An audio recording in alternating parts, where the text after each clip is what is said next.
महाराज जब इतनी सुंदर ये कथा है भागवत की, जिसके लिए देवता ललचाते तरसते हैं, तो 7 दिन में ही चटपट क्यों सुनाते हो? ये परंपरा कहां से प्रारंभ हो गई? तब बोले कि ये परंपरा हमारे सनक सनंदन सनातन सनत कुमार जी ने गंगा तट पर ही नारद बाबा को सुना के प्रारंभ करी। सोनक जी बोले नारद जी के बारे में तो जगत जानता है कि वो 2 घड़ी से ज्यादा कहीं टिकते ही नहीं। तो अस्थिरस्य नारदस्य विधि श्रवे कुतः प्रीति। अस्थिर नारद जी को ये विधि विधान से सप्ताह विधि से बैठ करके सुनने की इच्छा क्यों पैदा हो गई और उन्होंने क्यों कथा सुनी? थोड़ा विस्तार से सुनाइए। तब सुध जी कहते हैं ध्यान से सुनो। एकदा हि विशालायां चत्वार ऋषयो मला सत्संगार्थं समायाता दद्रसोस्तत्र नारदम्। एक दिन की बात, विशालापुरी में बद्रीनाथ धाम में सनकादिक चारों भाई विचरण कर रहे थे। किमर्थम? महात्माओं को चुपचाप बैठ के भजन करना चाहिए, घूम क्यों रहे थे? बोले फालतू के लिए नहीं, कहां भंडारा हो रहा है इसके लिए नहीं, दक्षिणा कहां कितनी मिलेगी इसके लिए नहीं, तो सत्संगार्थम, सत्संग की इच्छा से घूम रहे थे कि कोई रसिक संत मिले तो भगवान की बढ़िया चर्चा सुनने को प्राप्त हो।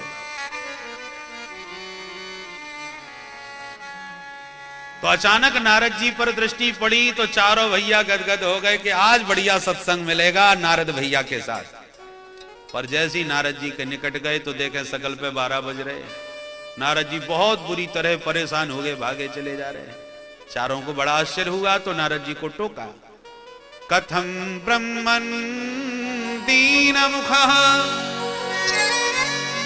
कुतश्चिंता तुरो भवान् त्वरितं गम्यते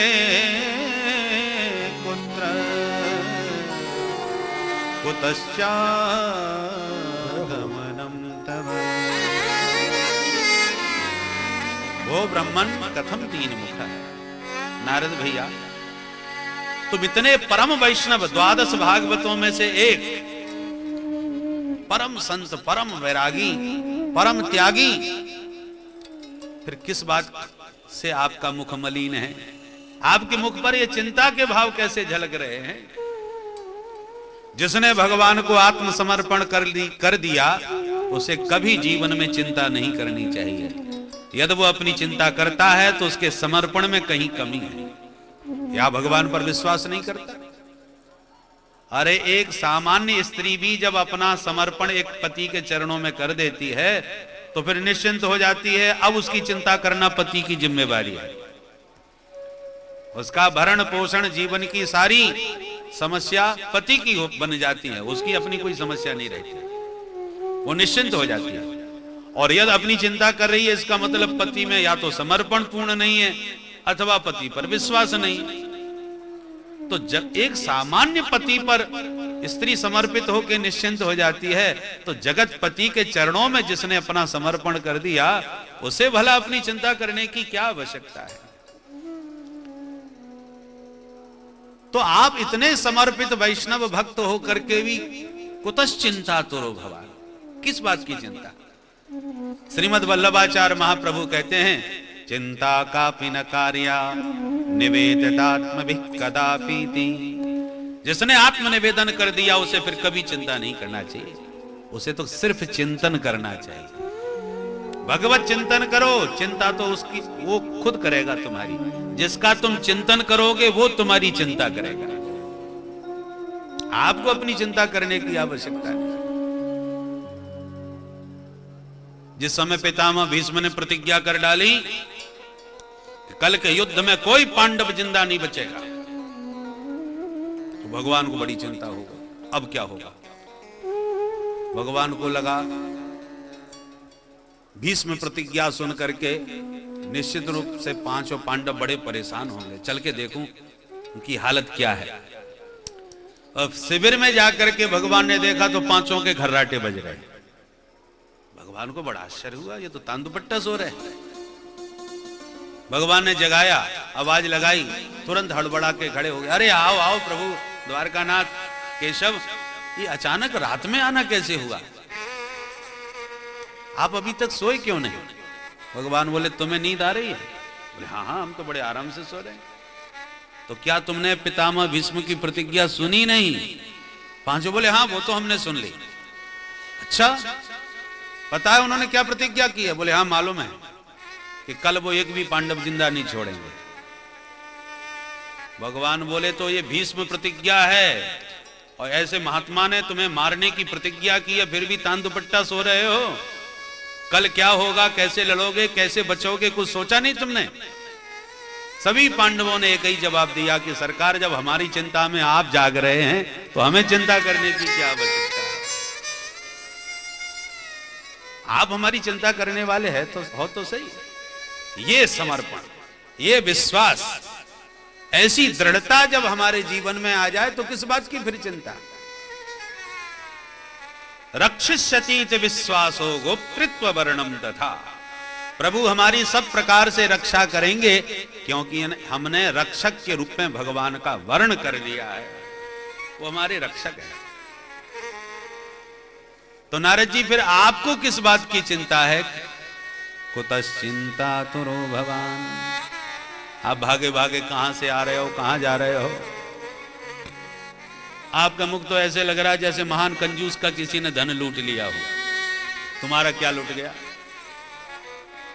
तब जब बार बार प्रश्न किया तब नारद जी ने सनकादिकों को प्रणाम करके कहा बड़े भैया हम सचमुच आज बहुत परेशान हैं, पर क्यों परेशान हैं वो सुनिए, सुनाइए।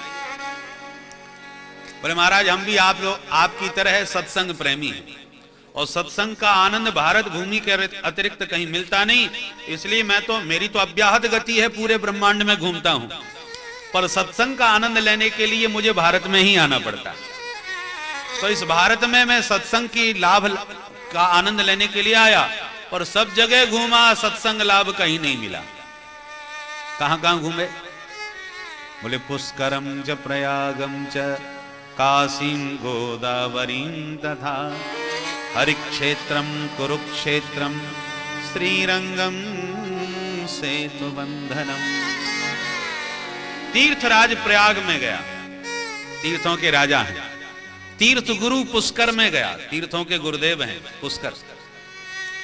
तो पुष्करम च प्रयागम च काशीं गोदावरी, सारे तीर्थ भूमंडल के जितने थे भारत भूमि में सर्वत्र भ्रमण किया, परंतु आनंद नहीं मिला। सनकादिक बोले तो घूमने से थोड़ी आनंद मिलता है। कई लोग बस लेके चलते हैं, चलो चारों धाम करे आए, बस वाले का टाइम है फटाफट दर्शन करके आओ। सारे यात्री एकदम दौड़े, फटाफट दर्शन किए, कुछ दर्शन हुए, कुछ धक्के में ऐसे ही निकल गए, और परिक्रमा लगाए, बढ़िया जल्दी से अपनी सीट पकड़ो भैया, गाड़ी न छूट जाए। हो गई तीर्थ यात्रा, चारों धाम करे आए साहब।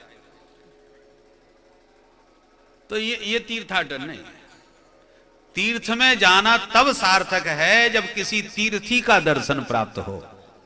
तीर्थी नाम संतों का, जो तीर्थ में वास करते हैं या जिनके वास करने से वो स्थान तीर्थ बन जाता है, वो तीर्थी कहलाते हैं। हमारे ग्वालियर के पास एक स्थान है पटियावारे बाबा का, करह आश्रम उसको कहते हैं, बड़ा प्रसिद्ध है।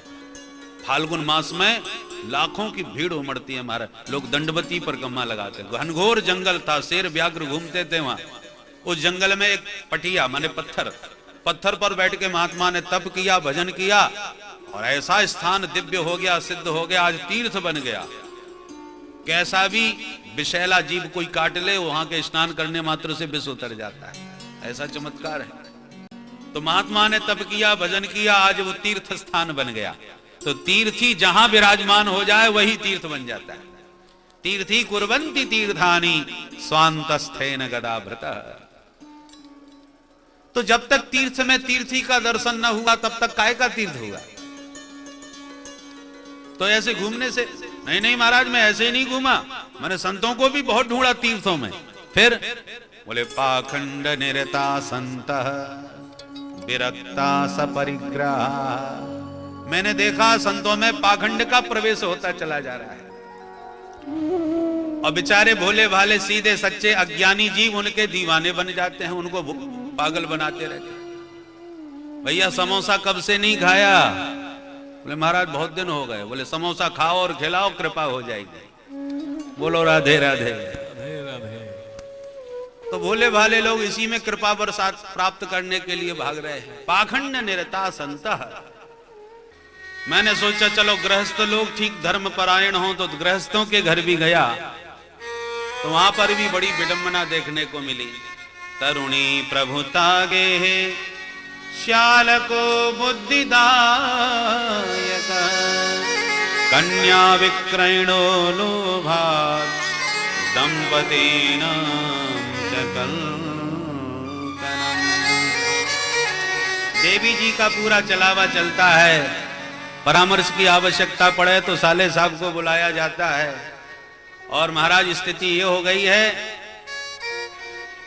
कि बेटा बेटियों का संबंध नहीं होता, अपितु सौदा होने लगा है।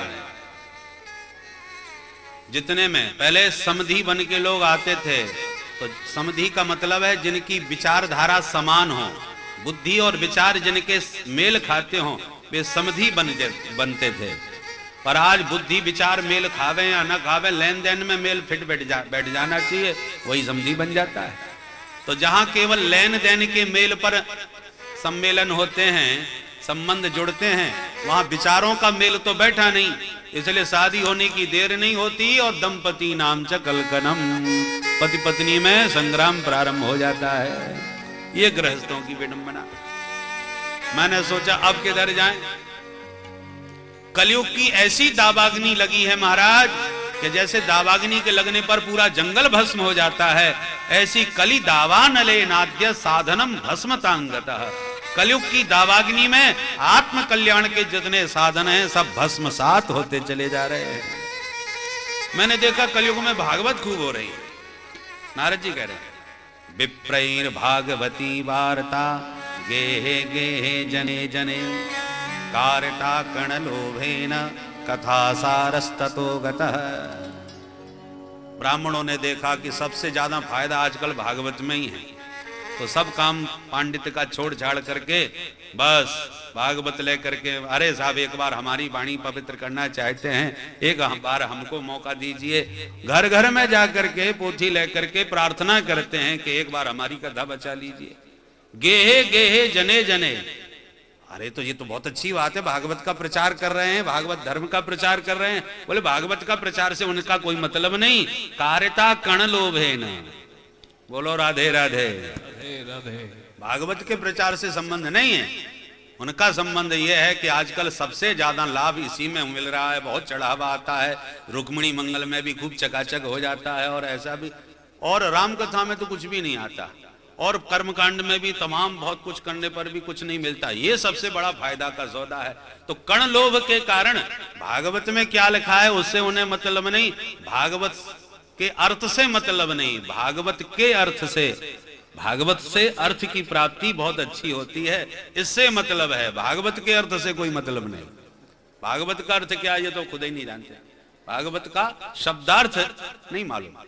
तो ये स्थिति पंडितों की हमने कलिकाल में, देखो ये कितना पहले ये बात लिखी हुई है भागवत में, जो आज चरितार्थ हमें दिखाई पड़ रही है।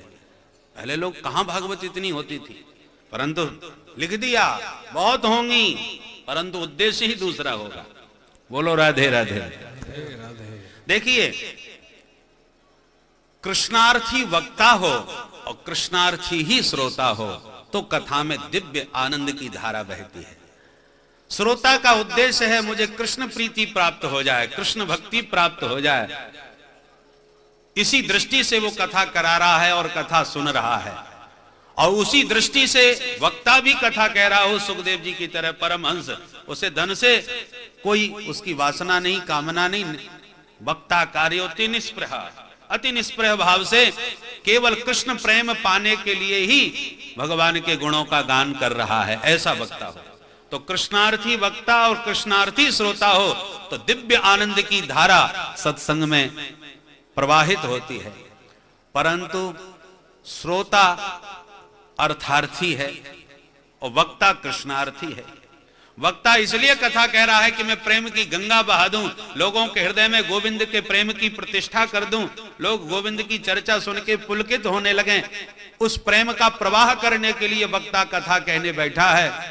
और श्रोता ने इसलिए आयोजन किया है कि इस कथा में बढ़िया चंदा इकट्ठा करेंगे तो कि एक हमारे समाज की भी धर्मशाला बन जाएगी उसी चंदे से।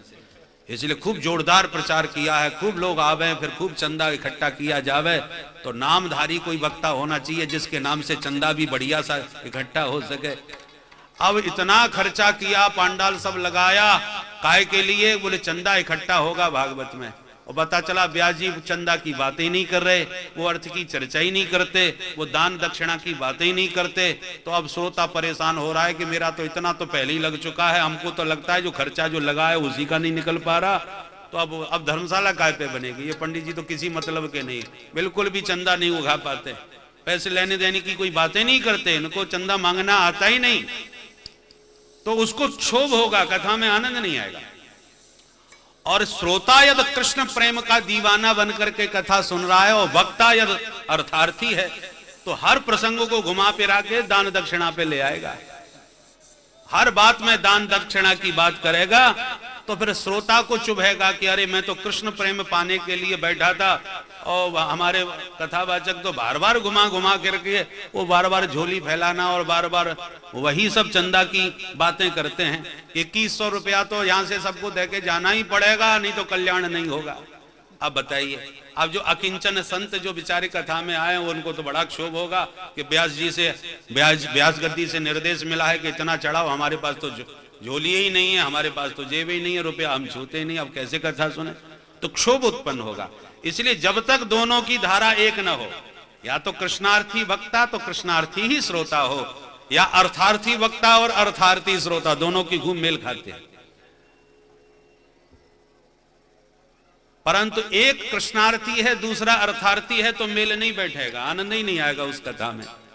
इसलिए कारता कण लोभे न कथा सारस ततो गतः, लोगों के उद्देश्य बदल गए। कथा में कृष्ण प्रीति की जगह अर्थ पर दृष्टि पड़ गई, इसलिए कथा का ही आनंद सब किरकिरा हो गया, सब रसधारा कथा की भंग हो गई। ये सब प्रपंच हमने कलिकाल में देखे महाराज, तो मेरा मन बहुत खिन्न हो गया। फिर क्या किया? बोले फिर मैं क्या करता, मैं तो सब छोड़ छाड़ के सीधा वृंदावन धाम आया। यामनम तटमापन्नो यत्र लीला हरे रे भूत। पर वृंदावन में भी एक विचित्र आश्चर्य देखने को मिला। क्या देखा? कि एक युवती बिचारी रो रही है यमुना तट पर बैठी और दो वृद्ध अचेतन अवस्था में पड़े हैं। उसका करुण क्रंदन सुन करके मुझे बड़ी दया आ गई। मैंने सोचा चलो इसको कुछ समझाऊं, पर जैसी पास गया तो केवल स्त्रियों का समुदाय दिखाई पड़ा, तो मुझे संकोच लगा स्त्री समुदाय में विरक्त संत को नहीं जाना चाहिए, इसलिए अपने राम वापस लौट लिए। कि माताएं आपस में बैठी बातें कर रही हैं और माताओं को बात बात में 1 मिनट में आंसू झरने लगते हैं, दूसरे मिनट में हंसने भी लगती हैं। माताओं को हंसते रोते देर नहीं लगती, इसलिए कोई प्रसंग होगा रोने गाने का तो हम बाबा बैरागियों को क्या मतलब, हम तो वापस लौट लिए। पर उस रोती हुई युवती ने जब हमको देखा तो आवाज लगा दी, भो साधो क्षणम तिष्ठा मच्चिंतामपि नाशय दर्शनम तव लोकस्य सर्वथा गहरम परम। अरे महाराज जी 1 मिनट रुकिए तो सही, आप जैसे संतों के तो दर्शन मात्र से सारे पाप मिट जाते हैं। मेरे तो न जाने कितने जन्म का सुकृत उदय हो गया जो आप श्री के दर्शन प्राप्त हो गए। यदा भाग्यम भवेद भूरी भवतो दर्शनम तदा। मेरा कष्ट दूर करें महाराज। सुई नारद जी दौड़ के पहुंच गए। काशित्वम, देवी जी आप कौन हैं, अपना जरा परिचय दीजिए, क्या कष्ट है आपको? तब उसने परिचय दिया, अहम भक्तिरितिख्याता हिमौ में तनयौ मतौ। मेरा नाम भक्ति देवी और दोनों ये बुढ़े मेरे बच्चे हैं, ज्ञान वैराग्य इनका नाम है। समय की गति देखो कि मैं तो 20 वर्ष की युवती और ये 90 साल के बुढ़े हो गए, इसलिए मेरा मन में बड़ा क्षोभ है। मैं दक्षिण में पैदा भई, कर्नाटक में बड़ी भई, महाराष्ट्र में पली, पर पाखंडियों के प्रदेशों में कई स्थान पर मेरी बड़ी विडंबना भई। इसलिए बच्चों को लिए भटकती भटकती मैं तो वृंदावन धाम आ गई। यहां आती मैं तो नई नवेली बन गई और बच्चे मेरे दोनों बुढ़े हो गए। मेरे बालकों की यदि यही दशा रही तो इदम स्थानम परित्यज्य विदेशम गम्यते मया, मैं इस स्थान को छोड़ के परदेश चली जाऊंगा। नारद जी ने एक क्षण में भक्ति मां की पीड़ा को समझ लिया। और भक्ति मां की पीड़ा क्या है?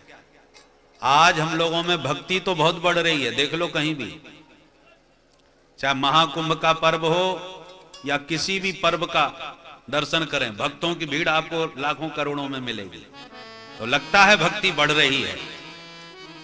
भागवत की कथाओं में भी खूब भीड़ बढ़ रही है, मंदिरों में भी, देवालयों में भी खूब भीड़ बढ़ रही है। लगता है भक्ति जवान हो रही है, पर भक्ति तो खूब बढ़ रही है, पर इस भक्ति के बच्चे ज्ञान और वैराग्य तो न जाने कहां सोए पड़े हैं। कोरी भक्ति बढ़ रही है, उसमें ज्ञान वैराग्य का कहीं भी दर्शन नहीं हो रहा। तो जहां ज्ञान वैराग्य विहीन भक्ति होती है वहां भक्ति की विडंबना होती है, भक्ति को क्लेश होता है। भक्ति पुत्रवती शोभा संपन्न होती है, और पुत्रवती मां पुत्रवती न बने तो लोग चर्चा करते हैं, उसमें कोई दोष है, उसमें अपूर्णता है। मां को पूर्णता कब प्राप्त होती है? जब वो पुत्रवती बनती है और पुत्र उसके स्वस्थ हों। उसी प्रकार भक्ति हमारे जीवन में कब शोभा संपन्न होती है? जब भक्ति करते करते भगवत स्वरूप का प्रबोध ज्ञान हमको प्राप्त होने लगे, भगवत तत्व का बोध होने लगे, भक्ति करते करते जगत से विरक्ति होने लगे, वैराग्य हमारे भीतर उत्पन्न होने लगे। जिस दिन ज्ञान और वैराग्य का जन्म हो गया हमारी भक्ति में, उसी दिन हमारी भक्ति सार्थक हो गई, पुत्रवती हो गई। पर भगवत स्वरूप का यदि ज्ञान नहीं और जगत से वैराग्य नहीं, तो समझ लो हमारी भक्ति तो है पर बंध्या है, बंध्या भक्ति की शोभा नहीं। ज्ञान वैराग्य विहीन भक्ति अंधी होती है, उसका समाज में दोहन और शोषण होता है। भक्तों की कमी नहीं है, भक्ति खूब है, पर जो ये समोसा खिला खिला के कृपा कर रहे हैं, ये क्या है? ये भक्ति भावना का शोषण है, दोहन है। क्योंकि अंधे हैं बेचारे, उनको दिखाई पड़ता ही नहीं कि सच्चाई क्या है। तो भक्ति यदि अंधी होगी तो उसकी विडंबना होगी। इसलिए भक्ति में ज्ञान वैराग्य की आंखें स्वस्थ होनी चाहिए, ताकि आप सावधान रह सकें ऐसे लोगों से। बोलो राधे राधे। तो भक्ति मां की ये पीड़ा नारद जी समझ गए, और उस पीड़ा को समझ करके नारद जी ने कहा, मां मैं नारद प्रतिज्ञा करता हूं, तदानाहम हरेर दासो लोके त्वाम न प्रवर्तये। लोक में आपकी प्रतिष्ठा नहीं करवा दी तो मैं हरि का दास न कहलाऊं। प्रतिज्ञा नारद जी ने करी और ज्ञान वैराग्य को स्वस्थ करने का प्रयास किया। भक्ति महारानी तो नारद जी के वचन सुन के बड़ी गदगद हो गई और बोले, बाबा एक बात बताओ, भगवान पुंडरीकाक्ष प्रभु ये भक्तों के अंदर ये जो दोष उत्पन्न हो रहा है, जो कलयुग का प्रभाव चारों तरफ व्याप्त हो रहा है, ये भगवान बर्दाश्त कैसे कर लेते? इस पापी दुष्ट कलयुग को दंड क्यों नहीं देते? तब नारद जी ने कहा, माता जी अयम तो युग धर्मो ही वर्तते कश्च दूषणम अतस्तु पुंडरीकाक्ष सहते निकटे स्थितः। भगवान सब देख रहे हैं फिर भी सह रहे हैं, क्योंकि युग धर्म कलयुग का ऐसा ही है। और कलयुग में बुराइयां बहुत हैं, पर एक विशेषता बहुत अच्छी है, इसलिए भगवान सब सह लेते हैं। अस्ति एको महान गुण। विशेषता क्या है कि कलयुग में केवल हरि नाम कीर्तन मात्र से जीवों को वही गति प्राप्त हो जाती है जो अन्य युगों में कठोर तपस्या करके, यज्ञ करके, दान दे करके, तप करके प्राप्त होती थी। यत् फलम नास्ति तपसा न योगेन समाधिना तत्फलम लभते सम्यक् कलौ केशव कीर्तना। कलौ केशव कीर्तना। तो भगवान नाम संकीर्तन से जीव की तत्काल गति होती है। हरेर नाम हरेर नाम हरेर नामैव केवलम। बड़ी महिमा है भगवान नाम की। अच्छा एक बात बताएं, जितने भी साधन हैं उसमें कुछ ना कुछ मिलावट होनी चालू हो गई।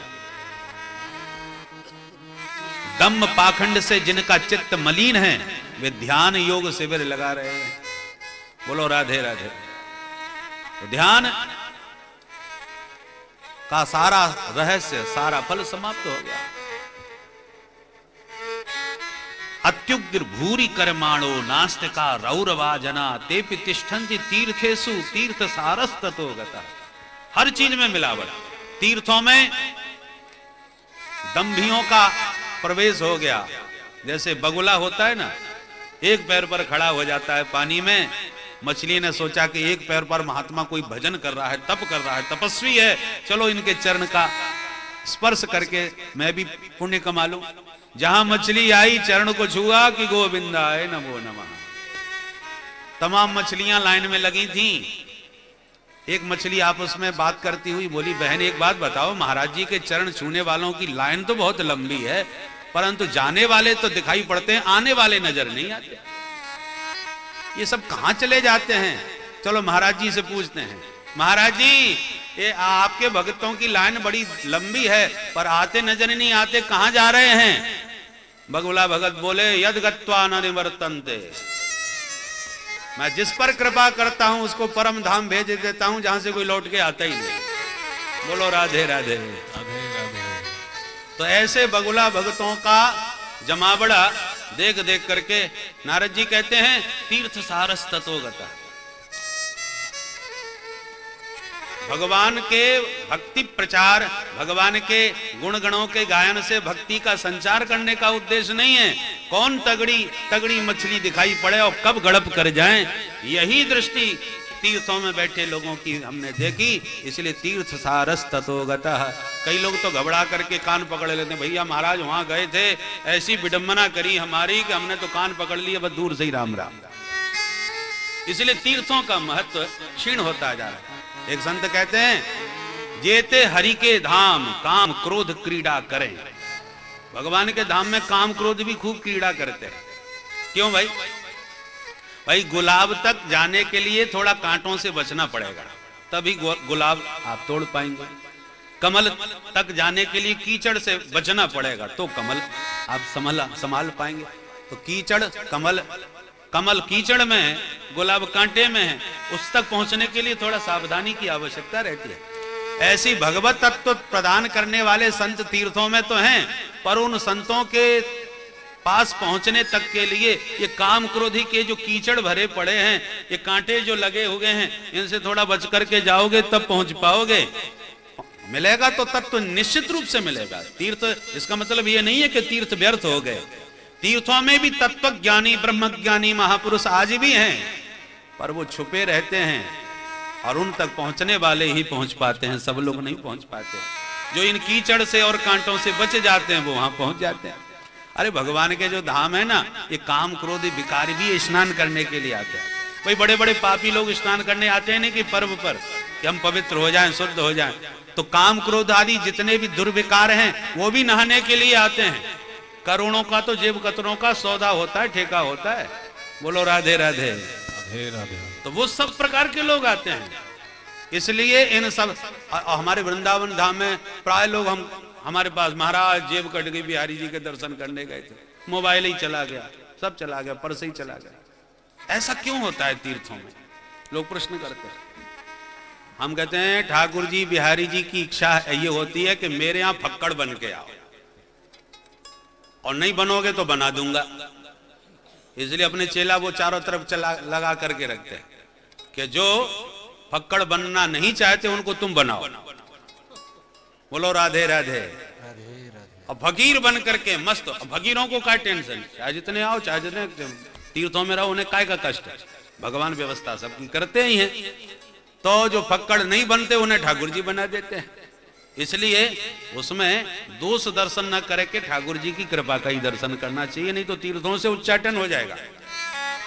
बोलो राधे राधे राधे राधे। तीर्थों में तीर्थी बन करके जाने का प्रयास करो, नहीं तो ठाकुर जी बना ही देंगे। तो नारद जी ने बहुत ढंग से समझाया, अयम तो युग धर्म हो रही। माता जी युग धर्म है, इसलिए किसी को दोष देना ठीक नहीं है। ठाकुर जी भी सब सह रहे हैं तो आप भी सह लीजिए, परंतु भगवान की आप प्राण प्रिया हैं, बुरा मत मानिए। ठाकुर जी की प्रिया जी हैं आप, तो प्रेम से प्रभु का चिंतन करो, चिंता मत करो। ठाकुर जी भगवान सब प्रकार से कल्याण करेंगे। वृथा खेदय से वाले अहो चिंता तुरा कथम, श्री कृष्ण चरणाम भोजम स्मर दुखम गमिष्यति। गोविंद के चरण कमलों का स्मरण करो, सारा दुख विपत्ति सब दूर हो जाएगी। भक्ति महारानी ने गदगद होकर के नारद जी को प्रणाम किया और बहुत प्यारी स्तुति करी। भक्ति महारानी स्तुति कर रही हैं नारद जी की। धन्य है नारद जी। भागवत का महात्म श्रवण करते हुए प्रातः हमने श्रवण किया कि देवर्षि नारद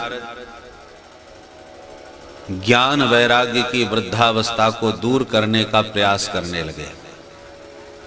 भक्ति मां को वचन दिया प्रतिज्ञा पूर्वक कि यदि मैं इस लोक में आपकी प्रतिष्ठा न करवा दूं तो हरि का दास न कहलाऊं।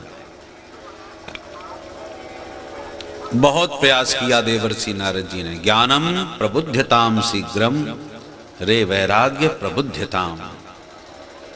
ज्ञान जाग जाओ, वैराग्य खड़े हो जाओ। बहुत हिलाया, कान के पास मुंह ले जाके खूब चिल्लाए, पर कोई चेतना नहीं आई। तब नारद जी को लगा बिना औषधि के ये ठीक नहीं होंगे, तो वेद वेदांत का श्रवण कराया। वेद वेदांत घोषश्च गीता पाठिर्मुहुर्मुहुः। वेद सुनाए, उपनिषदें सुनाई और बारंबार भगवत गीता का पाठ सुनाया।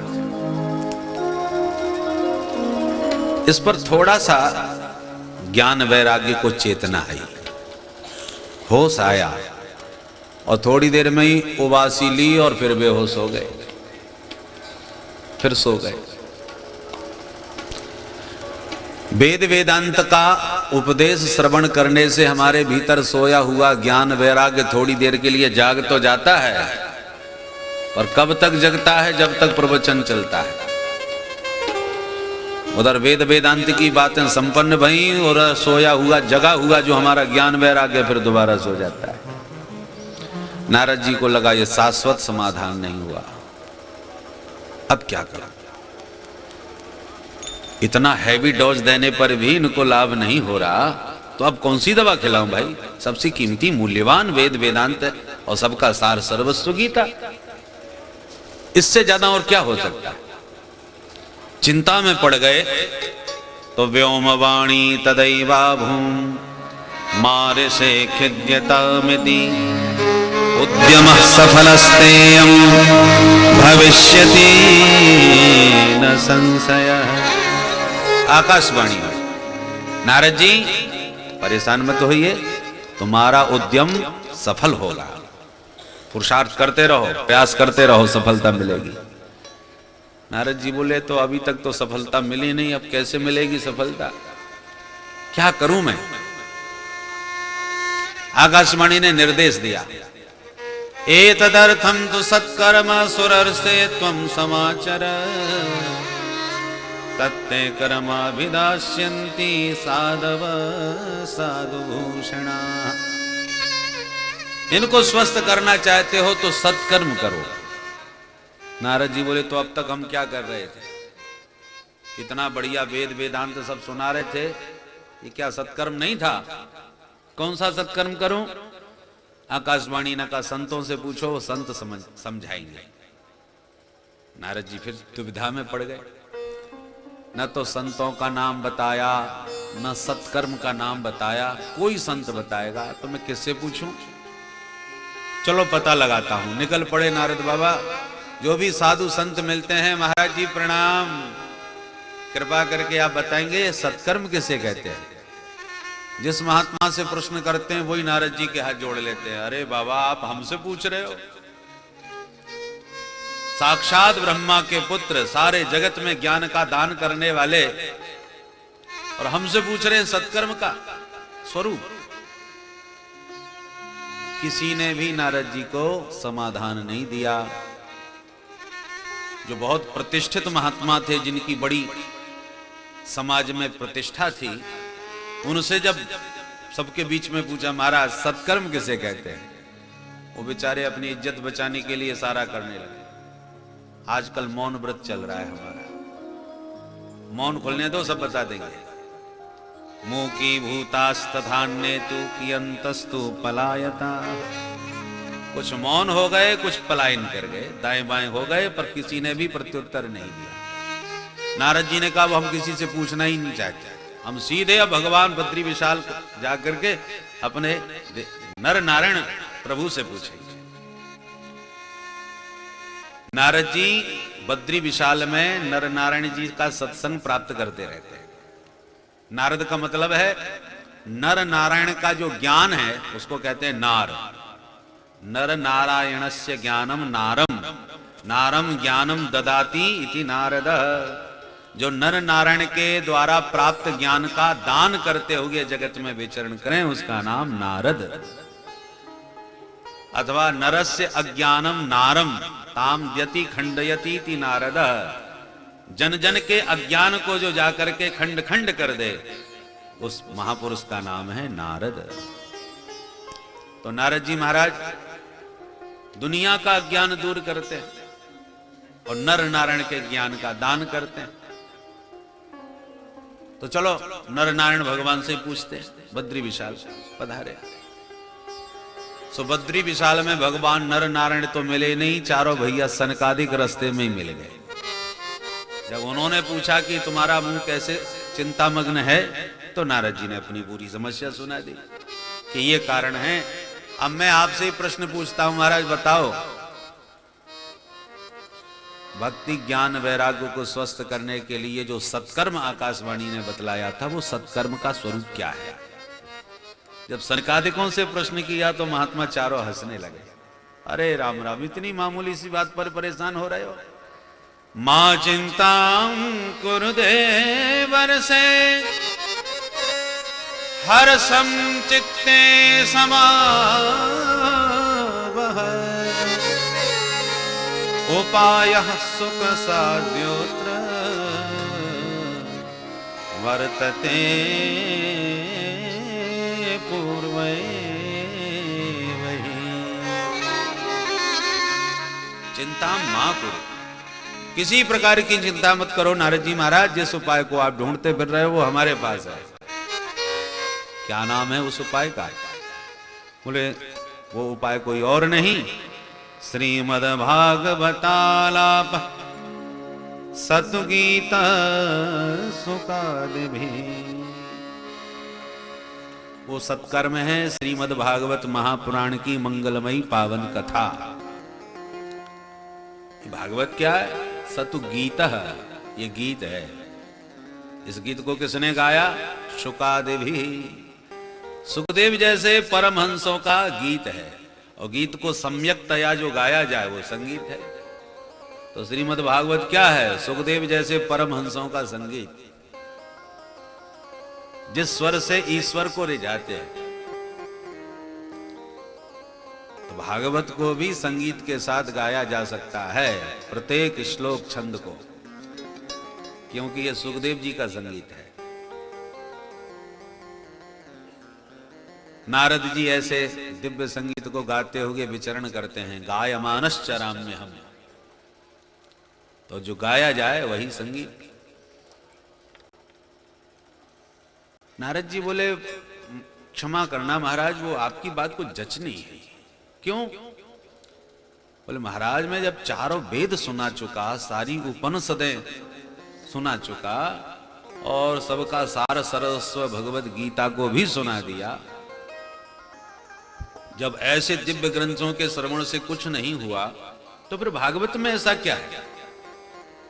जहां तक मैं समझता हूं भागवत में प्रत्येक श्लोक श्लोक के अंदर वैदिक सूत्रों का ही विश्लेषण है, व्याख्यान है। इसलिए भागवत का शुभारंभ ही ब्रह्म सूत्र से हुआ है।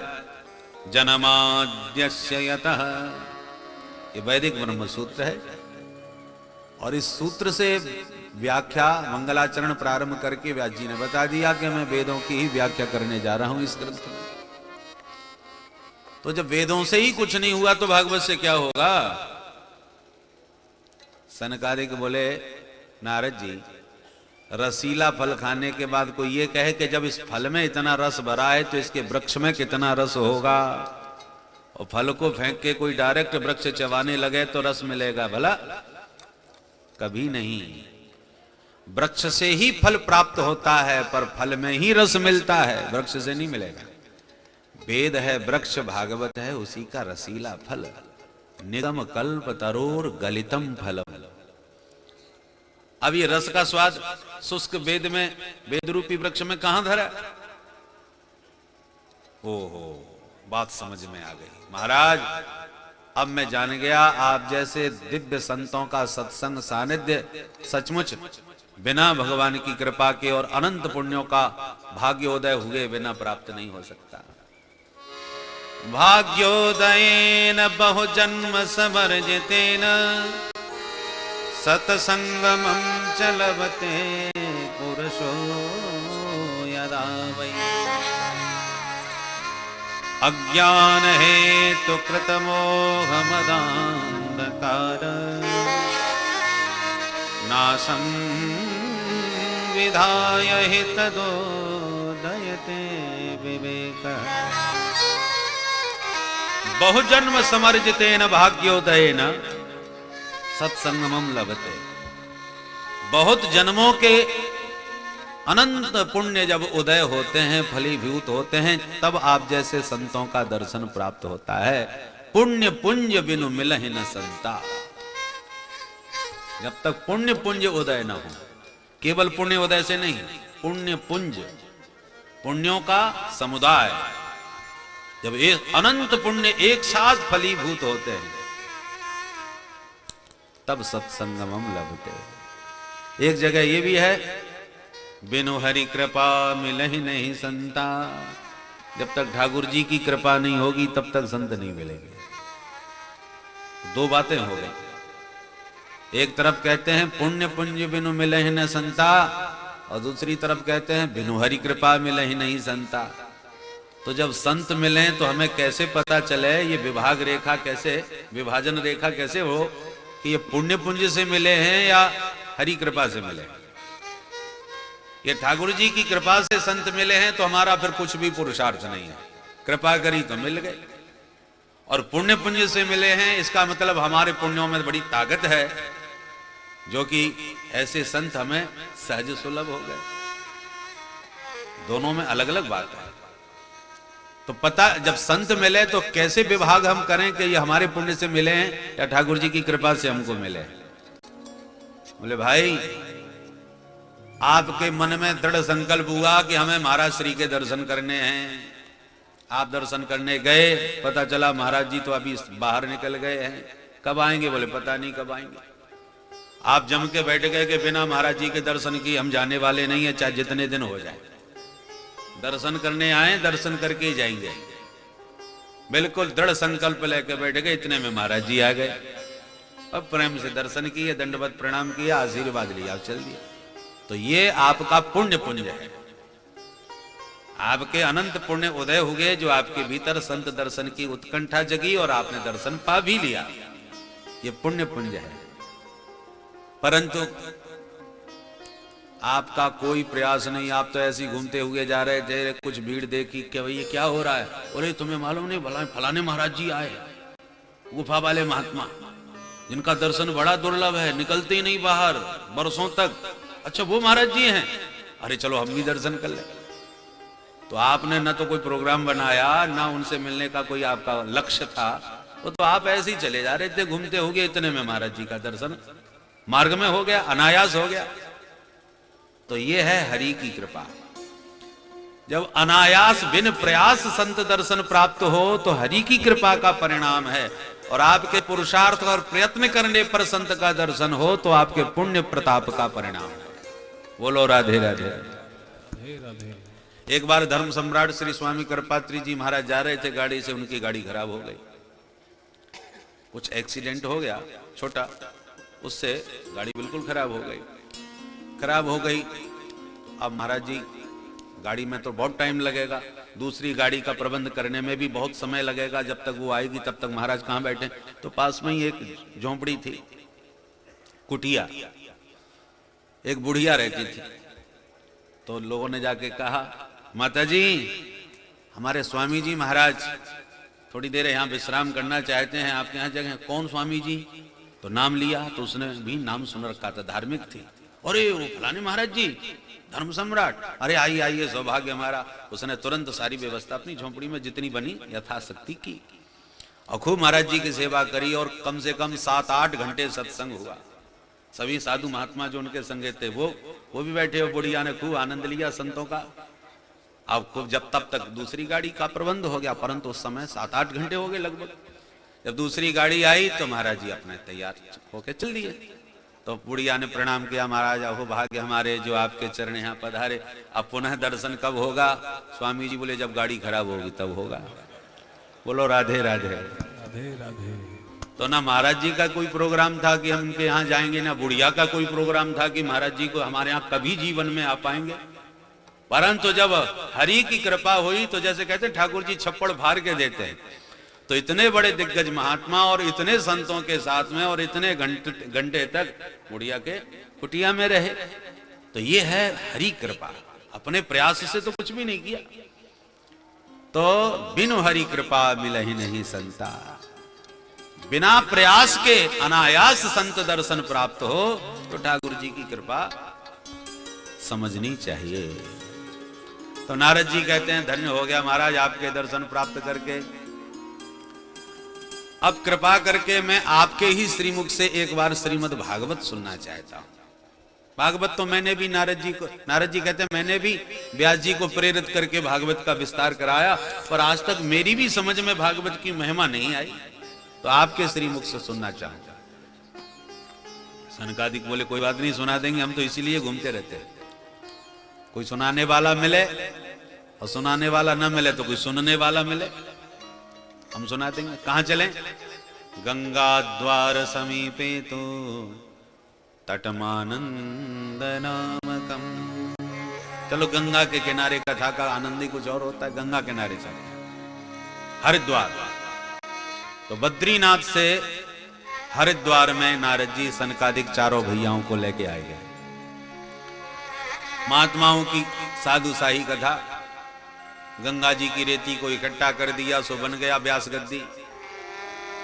बैठ गए चारों भाई सनकादिक, नारद जी मुख्य श्रोता।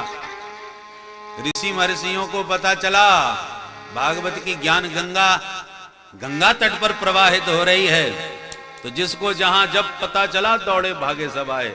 भृगुर वशिष्ठ वनश्च गौतमो मेधा तिथिर देवल देवराता। भृगु जी सबसे पहले दौड़े, परम वैष्णव। भृगु जी महाराज, वशिष्ठ जी महाराज, गौतम जी महाराज, पराशर जी महाराज, सब बड़े बड़े महात्मा आए, बिन बुलाए आए। कथा में ज्यादा व्यवहारिकता नहीं निभाना चाहिए कि बताओ हमको तो चिट्ठी ही नहीं भेजी, हमको कार्ड ही नहीं आया, हमको एक बार भी नहीं बुलाया। अरे भाई किसी की बेटा का विवाह थोड़ी हो रहा है। ठाकुर जी के गुण गाए जा रहे हैं, गंगा बह रही है ज्ञान की, आप भी गोता लगाओ। गंगा जी किसी को निमंत्रण देती हैं, पर करोड़ों लोग आ रहे हैं गंगा जी में नहाने के लिए। गंगा जी ने किसको चिट्ठी भेजी? पर फिर भी आते हैं ना। तो जब गंगा जी में आप करोड़ों की संख्या में बिन बुलाए आते हैं स्नान करने के लिए, तो सत्संग की ज्ञान गंगा में ही आप इतना व्यवहार क्यों निभाते हैं कि पांडे जी ने एक बार भी हमको टेलीफोन नहीं किया, एक बार भी हमसे नहीं कहा। अरे उनका, अरे वो सब गंगा में सभी गोता लगा रहे हैं, आप भी आके गोता लगाइए, किसी को मना थोड़ी है। तो इसलिए भृगवादी ऋषि बिन बुलाए सब दौड़े दौड़े आए, हजारों की संख्या में। बोलो राधे राधे राधे। प्रश्न उठता है कि हरिद्वार में ही कथा क्यों हुई? भेंट तो सनकादिकों से नारद जी की बद्रीनाथ में हुई थी। तो आजकल तो बद्रीनाथ में खूब कथाएं होती हैं, तो उस समय फिर कथा क्यों नहीं करी, वहीं उतर के नीचे क्यों आए? बोले भाई आजकल की बात दूसरा है। उस जमाने में जब बद्रीनाथ में लोग जाते थे तो पूरे परिवार से मिलजुल के रोग आके जाते थे, क्योंकि कोई गारंटी नहीं थी लौट के आ पाएंगे क्या। कई गांवों में तो आज भी परंपरा बनी हुई है। कहां जा रहे हो? बोले बद्रीनाथ जा रहे हैं साहब, एक बार मिल लो अच्छी तरह। रो रो करके जाते हैं। परंतु अब वो बात नहीं, अब तो हर साल लोग जाते हैं। पर उस जमाने में बहुत दुर्गम यात्रा थी। तो लोग जा नहीं पाते थे, और जो जाते थे वो कम ही लौटने की आशा रखते थे, तो बहुत गिने चुने लोग पहुंच पाते थे। तो बद्री विशाल में कथा होती भी तो श्रोता ही नहीं मिलते। पता चला 4 वक्ता हैं और 1 श्रोता है, नारद जी अकेले, और वक्ता 4 सनकादिक, तो कैसी विचित्र कथा होती। इसलिए हरिद्वार में इसलिए आए कि बद्री विशाल के गिरि गुहाओं में छुपे हुए जो संत हैं, सुनना चाहेंगे तो नीचे उतर के आ जाएंगे, और संसारी यदि सुनना चाहेंगे तो संसार प्रपंच छोड़ के थोड़ा सा ऊपर आ जाएंगे। तो ऊपर वाले नीचे आ जाएं, नीचे वाले थोड़े ऊपर आ जाएं, तो बीच धैर्य में सबको ज्ञान गंगा का प्रकाश प्राप्त हो जाए। बोलो राधे राधे। राधे राधे। ये तो व्यवहारिक बात है, परंतु आध्यात्मिक इसका संकेत क्या है? भगवान की कथा में पूरा आनंद बीच में ही बैठ के लेना चाहिए। बीच में बैठने से मतलब यम नियम आसन प्राणायाम प्रत्याहार धारणा ध्यान समाधि, ये है बद्रीनाथ की यात्रा। बहुत कठिन है। यम नियम आदि की साधना करते करते अंत में साधक समाधि तक की यात्रा कर लेता है। तो जो ध्यान समाधि में डूब गया वो कथा नहीं सुन सकता, वो तो आत्मस्थ हो गया, प्रकृति के प्रपंच से एकदम दूर हो गया। तो जिसको अपने शरीर की सुध नहीं, जिसकी गति कान में ही नहीं, वो कथा सुनेगा कैसे? सुनने वाले का तो मन हो, और मन भी कान के साथ हो, तब कथा सुनने को प्राप्त होगी, समझ में आएगी। और जिसका मन समाधिस्थ है वो फिर कथा कैसे सुनेगा? और जो एकदम घोर संसारी है वो भी कथा नहीं सुन सकता। तमाम प्रपंच उसके दिमाग में घूमते रहते हैं। कथा में आके जबरदस्ती बैठ भी गया तो हर 10 मिनट पे तो घड़ी देखेगा। उनसे मिलना था, उससे उसके पास जाना था, उससे इतना लेना था, और कथा का भरोसा नहीं कब तक चले। तो बीच बीच में खिसकने की कोशिश करता है, उसका दिमाग चारों तरफ दुनियादारी में घूमता है। तो जो एकदम संसारी प्रपंची व्यक्ति है वो कथा ध्यान से सुन ही नहीं सकता, उसका ध्यान न जाने कहां कहां घूमता है। और एकदम ध्यान समाधि में स्थित जो है वो भी कथा नहीं सुन सकता। तो ध्यान समाधि के पहाड़ पर्वत से थोड़ा नीचे उतरो और दुनियादारी के जगत जाल से थोड़ा सा ऊपर निकलो, और तब बीच की बैठ के कथा का आनंद लो। बोल गंगा मैया की जय।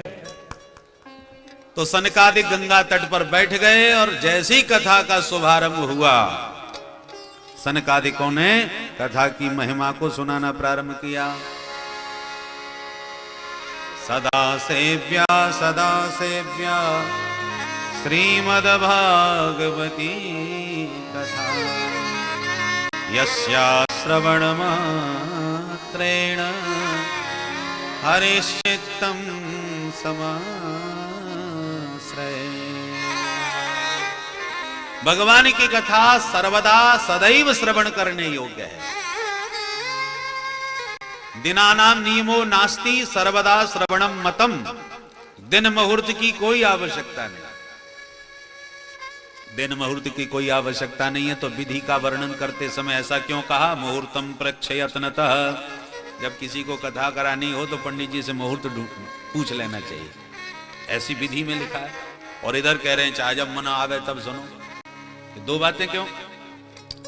बोले भैया नारद जी से सनकादिक कह रहे हैं कि सदा सेव्या सदा सेव्या, तो नारद जैसे साधुओं को तो हमेशा सुननी चाहिए।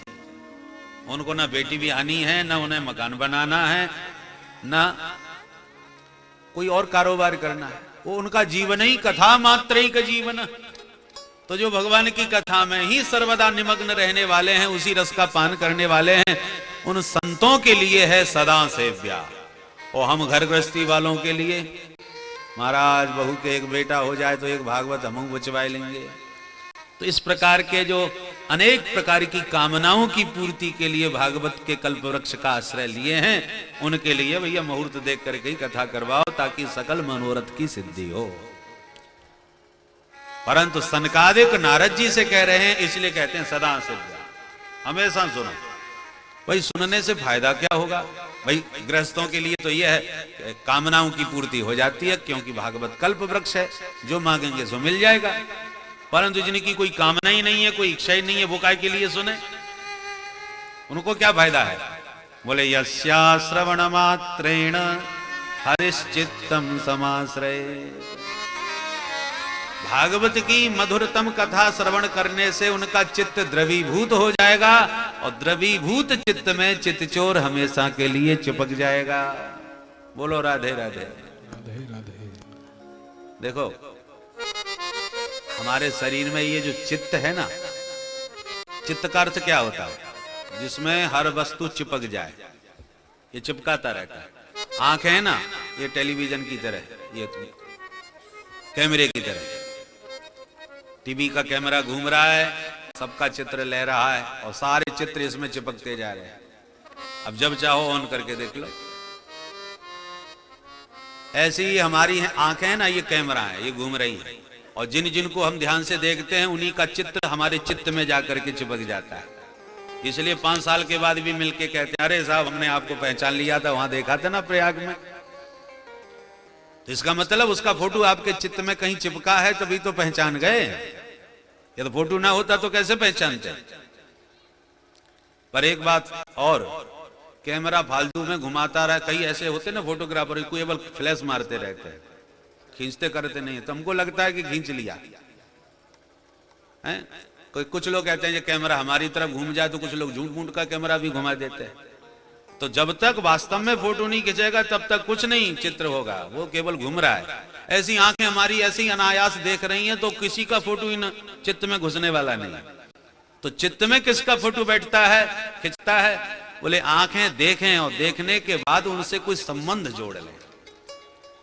जिसको देखने से आपका चित्त द्रवीभूत होता है, द्रवीभूत माने पिघलता है, उसी का चित्र आपके चित्त में चिपकता है, फालतू नहीं। नहीं तो आंखों से तो हम लाखों लोगों को देख रहे हैं, हम किसी को नहीं पहचान पाएंगे केवल देखने मात्र से। तो पहचानेंगे कैसे? कि आंखें जिसे देखें और देखने के बाद चित्त द्रवीभूत हो, प्रभावित हो।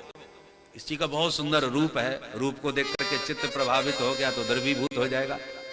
प्रभावित होना चाहिए। जिसके साथ हमारा संबंध अत्यंत स्नेह प्रेम किसी से हो जाए तो वो हमारे चित्त में चिपक जाएगा। या किसी के बैठते बैठते उसी से झगड़ा हो जाए, अरे हमारे सामने आके क्यों बैठ गया, धक्का मार दिया, चल पीछे बैठ, खोपड़ी पे आके बैठता है। अब आपने धक्का मार दिया और उसकी खोपड़ी में खराब हो गई, उसने आपको घुर्रा के देखा तो वो आपको भूलने वाला नहीं है, उसका चित्त में चिपक गया आपका फोटो। तो लड़ाई झगड़ा हो जाए या किसी से प्रेम स्नेह हो जाए, बिना संबंध के ये आंख किसी का फोटो नहीं खींचेगी और फिर चित्त में वो चिपक जाएगा। आजकल की भाषा में यह कहें, आजकल चिप चल गई है, चिप। कैमरा में लोग हर जगह चिप से काम चलता है।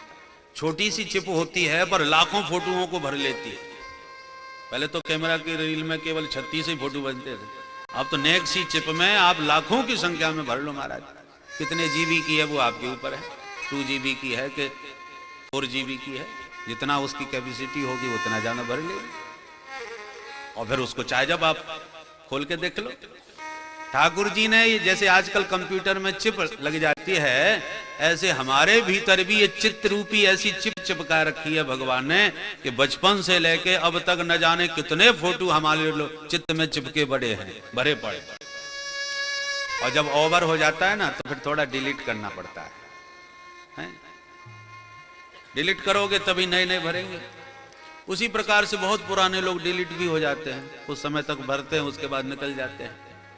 परंतु ये चिप का ही काम है साहब, चित्त का। अब हमारे चित्त रूपी चिप में ये दुनियादारी के विषय संबंध और तमाम प्रपंच भरे पड़े हैं, ओवरलोड हो गए। अब इसको डिलीट करना चाहिए। कैसे होगा महाराज? बोले खूब सत्संग सुनो, दिव्य साधु संतों का दर्शन करो, बढ़िया भगवान की झांकी सुंदर छवि रूप माधुरी का दर्शन करो। तो भगवान की रूप माधुरी नयनों से निहार करके चित्त में उतार लो और सुंदर सुंदर भगवान की कथा सुधारस कर्ण रंध्र से पान करके हृदय में उतार लो। इससे क्या होगा? वो पुरानी जितने भी प्रपंच आपके फोटो में भरे हैं, चित्त में भरे हैं, वो सब डिलीट होते जाएंगे और नया नया रूप रंग ऐसा माधुरी कन्हैया की चित्त में बैठ जाएगी कि अहरनिश 24 घंटे वही चित्तचोर आपके चित्त में खड़ा नजर आएगा। तो यस्या श्रवण मात्रेण हरिश्चित्तम समाश्रय।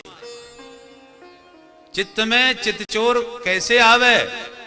बाग गदगदा द्रवते यस्य चित्तम, भगवान की कथा सुनने से चित्त द्रवीभूत हो जाएगा। जैसे एक लाख होती है ना, लाख स्वभावतः कठोर होती है, पर आग दिखा दो तो पिघल जाती है। और पिघली हुई लाख को और फिर कहीं भी मोहर लगा करके आप जमा दो, जमी रह जाएगी, वही मोहर उसमें छपी रहेगी। डाकघर में प्राय आपने देखा होगा। तो उसी प्रकार हमारा चित्त उसी लाख की तरह होता है। जब भगवान की हम मधुर कथा सुनते हैं तो उनकी महिमा सुनते सुनते हमारा चित्त पिघलने लगता है, और द्रवीभूत चित्त में गोविंद की रूप माधुरी ऐसी मोहर की तरह उसमें छप जाती है कि बस अब हमेशा चित्त में वही चित्त चोर का चिंतन चलता रहेगा।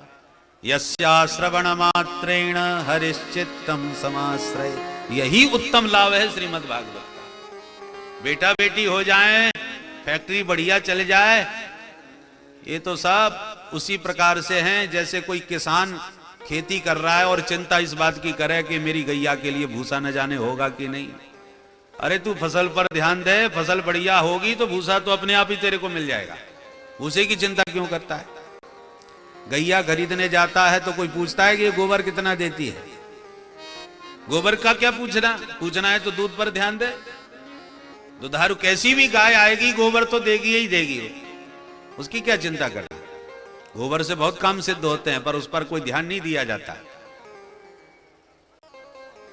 परंतु उसी प्रकार भागवत की दिव्य कथा सुनने का उद्देश्य बेटा बेटी हो जाना, फैक्ट्री लग जाना, ये सब तो घास कूड़े की तरह है। उत्तम लाभ तो यही है, यस्या श्रवण मात्रेण हरिश्चित्तम समाश्रयेत।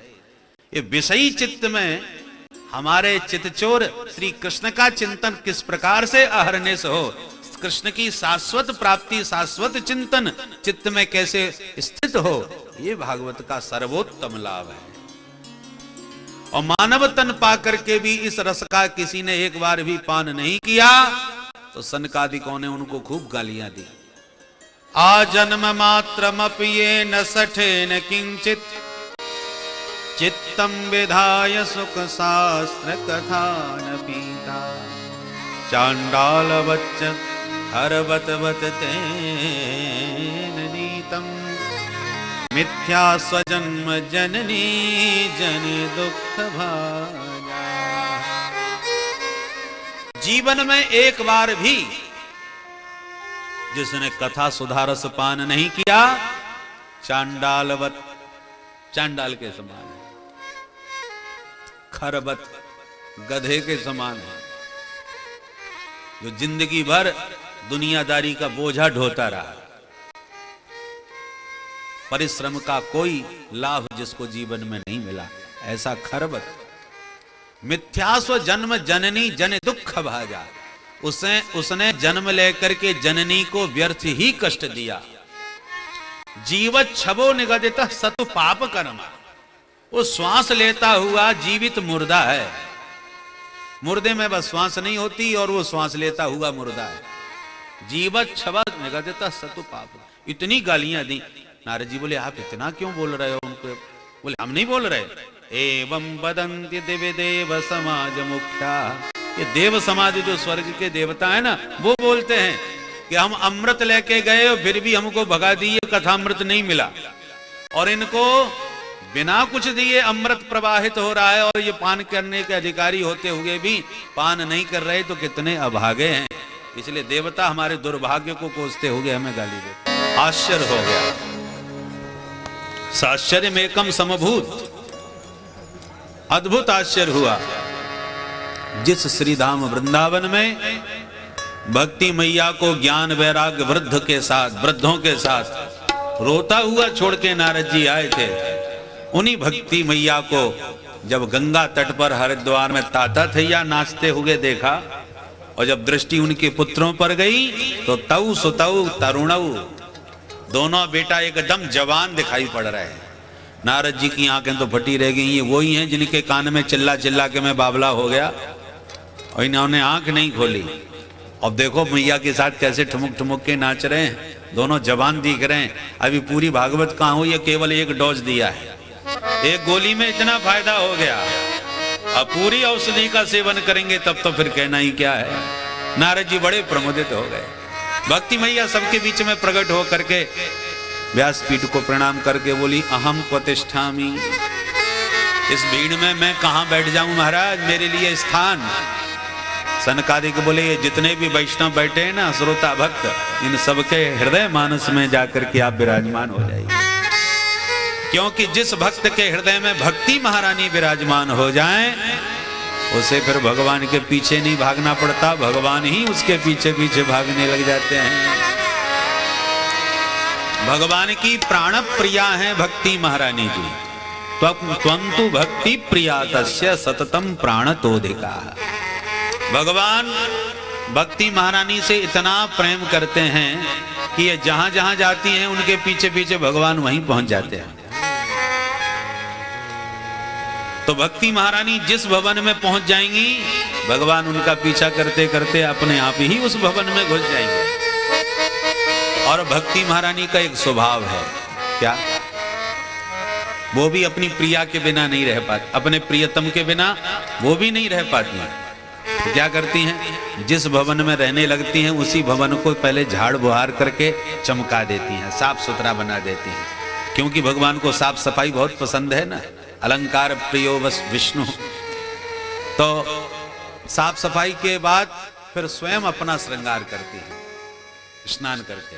तो भवन को परमार्जित करती हैं, फिर अपने को सुंदर सुसज्जित करती हैं, और बन ठन करके जब अपने प्रियतम की प्रतीक्षा में बैठ जाती हैं, और फिर भगवान की जब झरोके से भीतर दृष्टि जाती है कि ओ हमारी प्रियाजू हमारी प्रतीक्षा में इतना दिव्य सुंदर श्रृंगार किए बैठी हुई हैं, तो भगवान फिर इतने दीवाने हो जाते हैं कि अपना वैकुंठ साकेत गोलोक सब छोड़ छाड़ करके जबरदस्ती उस भवन के भीतर प्रविष्ट हो करके अपनी प्रिया के प्रेम पास में निबद्ध हो जाते हैं, बंध जाते हैं।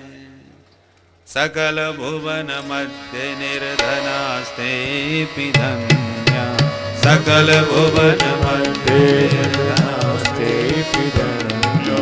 सकल भुवन मध्य निर्धनास्ते धन्या, सकल भुवन मध्य